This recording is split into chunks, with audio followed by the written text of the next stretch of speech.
ইতিকাফ করবে তারা দুইটা কবুল হজের সওয়াব পাবে। সুবহানাল্লাহ বলেন। দুইটা কবুল হজের সওয়াব তার আমলনামায় দেওয়া হবে। অথচ আপনি কত লক্ষ লক্ষ টাকা দিয়ে হজ করেন, কবুল হয়েছে কিনা কোনো গ্যারান্টি নাই।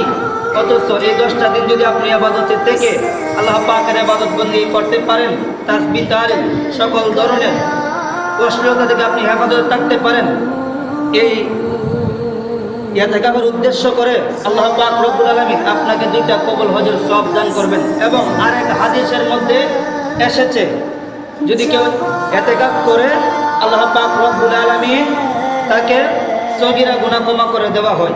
অর্থাৎ সগীরা গুনাহ হচ্ছে ছোট ছোট যে গুনাহগুলো আপনি করছেন, এগুলা গুনাহ থেকে আল্লাহ পাক আপনাকে হেফাজত করে আপনার গুনাহগুলো ক্ষমা করে দিবেন। সুবহানাল্লাহ বলেন। ইতিকাফ এমন একটা জিনিস, এটা হচ্ছে সুন্নতে মুআক্কাদা, এটা আপনার আদায় করতেই হবে।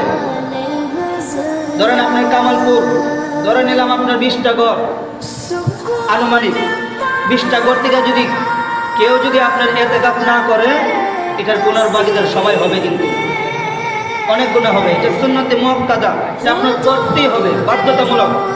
আর যদি ধরে নিলাম আমি আপনার 20টা ঘর থেকে 2-1 জন আদায় করে নেই, বাকি যারা থাকবে তাদেরটা আদায় হয়ে যাবে। সুবহানাল্লাহ।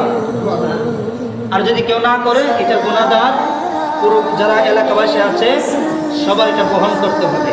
আর তাদের পক্ষ থেকে যদি এই পাড়া থেকে, যদি এই মহল্লা থেকে যদি 1-2 জনও এই ইতিকাফের মধ্যে বসে যায়, বাকি যারা বাকি থাকবে তাদের আমলনামায় সওয়াব দেওয়া হবে এবং তাদের দায়িত্ব ওনাদের মাধ্যমে পালন করা হবে। সুবহানাল্লাহ বলেন।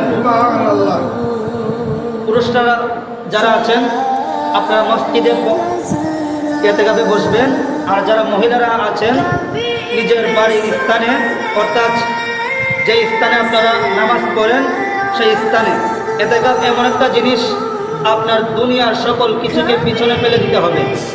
অশ্লীলতা, গালিগালাজ এবং মিথ্যা বলা, সকল ফাহিশার কাজ, আপনার দুনিয়াদারি এভরিথিং যা কিছু আছে সকল কিছুকে পিছনে ফেলে দেওয়ার নামই হলো ইতিকাফ। সুবহানাল্লাহ বলেন।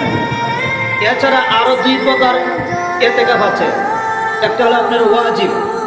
ওয়াজিব যেটা হলো আপনি একটা জিনিস মানত করলেন, যে আপনার ছেলের জন্য অথবা মেয়ের জন্য, তবে আপনি একটা সমস্যার মধ্যে আছেন, যে আমার এই সমস্যাটা যদি উদ্ধার হয় আমি ইতিকাফ করব। এটা হলো ওয়াজিব ইতিকাফ। কি ইতিকাফ? ওয়াজিব। এটার জন্য আপনার রোজা রাখতে হবে। আবার এই ওয়াজিব যেটা, রোজার শর্ত আছে, রোজা রাখতে হবে। আরেক প্রকার হলো মুস্তাহাব, অর্থাৎ আপনি যে কোনো টাইমে আপনার একটা ধারণা আসছে যে আমার ভালো লাগতেছে না, আমার দুনিয়া কিছু ভালো লাগতেছে না, আল্লাহ পাকের ইবাদত করব, এটা একটা হলো মুস্তাহাব। এই ইতিকাফটা হচ্ছে মুস্তাহাব। অর্থাৎ ইতিকাফ 3 প্রকার আছে। কয় প্রকার?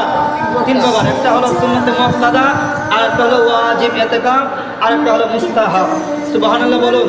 আল্লাহ পাক রব্বুল আলামিন আমাদেরকে সঠিকভাবে আদায় করার তৌফিক দান করুন। সকলে বলুন আল্লাহুম্মা আমিন।